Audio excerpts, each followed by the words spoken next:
అంతా శని మహిమ. అనగనగా ఒక బ్రాహ్మణుడు ఉండేవాడు. అతనికి జ్యోతిష్యం చెప్పడం బాగా వచ్చు. అందుచేత తనకు ఏ రోజున ఏమి కష్టం రాబోతుందో ముందుగా తెలుసుకుని జాగ్రత్త పడుతుండేవాడు. ఒకనాడు ఆయన ప్రశ్న చూచుకోగా తనకు ఏలిని నాటి శని ఉందని తెలుసుకున్నాడు. ఏలిని నాటి శని అంటే శని 7.5 సంవత్సరాలు విడవకుండా మనుషుణ్ణి పీడించడం అన్నమాట. మన బ్రాహ్మణుడు ఈ సంగతి తెలుసుకుని అతను వచ్చి పట్టకముందే శనిని గురించి తపస్సు చేయడం మొదలుపెట్టాడు. అలా తపస్సు చేయగా చేయగా ఒకనాడు అతనికి శని కలలో కనబడి ఏం కావాలని అడిగాడు. అప్పుడు బ్రాహ్మణుడు, ఏమీ లేదు మహాత్మా, నీవు నన్ను 7.5 సంవత్సరాల పాటు పీడించదలుచుకున్నట్లు తెలుసుకున్నాను. అలా పీడించకుండా నన్ను వదిలేయమని కోరుతున్నాను అన్నాడు. అదెలా కుదురుతుంది? కావలిస్తే నువ్వు ఇంతగా ప్రార్థించావు గనక నేను నిన్ను 7.5 సంవత్సరాల బదులు 3.5 సంవత్సరాలు మాత్రమే పీడిస్తాను అని చెప్పి శని మాయమైపోయాడు.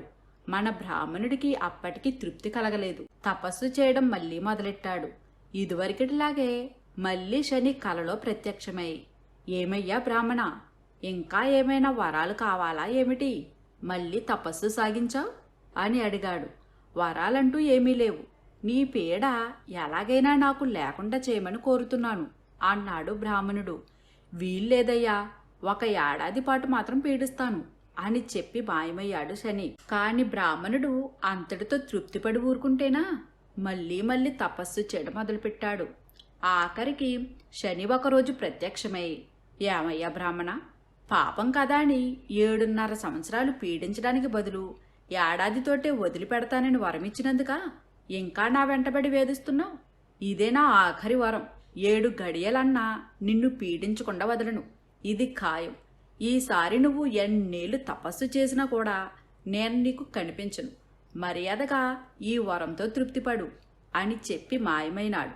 సరే, పాపం ఏం చేస్తాడు బ్రాహ్మణుడు? ఆ 7 గడియల కాలము ఎలాగో శనిపీడ తప్పదు కదా అని ఎలాగో బాధపడదామనుకున్నాడు. కొన్ని రోజులు గడిచినాయి. బ్రాహ్మణుడికి శని పట్టే రోజు వచ్చింది. అయినా బ్రాహ్మణుడికి శనిపీడ ఎలాగైనా తప్పించుకోవాలని ఆశ ఇంకా పోలేదు. ఆలోచించాడు. తను ఊళ్ళో ఉన్నట్లయితే తన వల్ల ఊళ్ళో ఎవరికైనా గాని, ఊళ్ళో ఎవరి వల్లనైనా గాని తనకు గాని ఆపద రావచ్చు. అందుచేత ఎవరూ ఉండని అడవిలోకి వెళ్ళి ఒంటరిగా ఆ 7 గడియల కాలము గడిపేస్తే శని తనని పీడించలేడు కదా అనుకున్నాడు. ఇలా అనుకుని బ్రాహ్మణుడు తన మడిసంచి ఒకటి చేతబుచ్చుకొని అడవికి చేరుకున్నాడు. ఎండ చాలా తీవ్రంగా ఉంది. దాహం వేస్తుండటం చేత ఆ చుట్టుపక్కల ఎక్కడైనా మంచినీరు దొరుకుతుందేమోనని బయలుదేరాడు. అలా పోతూ ఉండగా ఒక పుచ్చకాయల తోట కనిపించింది. ఆ తోట కాపరిని అడిగి 1 పుచ్చకాయ తీసుకుని దాంట్లో సగం తిని మిగతా సగం తన సంచిలో పెట్టుకుని మళ్ళీ బయలుదేరిపోతున్నాడు. అలా పోతూ ఉండగా ఒక పాడుపడిన గుడి కనిపించింది. అక్కడ జపం చేసుకుంటూ కూర్చున్నాడు. సరిగ్గా అప్పుడే శని అతనిని పట్టాడు. పాపం, ఆ సంగతి బ్రాహ్మణుడికేం తెలుసు? నిశ్చింతంగా జపం చేసుకుంటూ ఉన్నాడు. ఇంతలో ఆ అడవి ప్రక్కన ఉన్న రాజుగారి కొడుకు కనిపించలేదని రాజుగారి భటులు వెతుక్కుంటూ బ్రాహ్మణుడు కూర్చున్న గుడివైపు వచ్చారు. బ్రాహ్మణుడిని శని పట్టాడు గదూ, అందుకని బ్రాహ్మణుడి సంచిలో ఉన్న పుచ్చకాయ నుంచి కారుతున్న నీరు సంచిని తడిపి నెత్తురుతో తడిపినట్లుగా రాజుగారి భటులకు కనిపించేటట్లు చేసింది. భటులు ఆశ్చర్యపోయి ఆ సంచి విప్పి చూశారు. ఇంకేముంది, శని మహిమ వలన దాంట్లో ఉన్న పుచ్చముక్క వాళ్ళ కళ్ళకి రాజకుమారుడి తలలాగా కనిపించింది.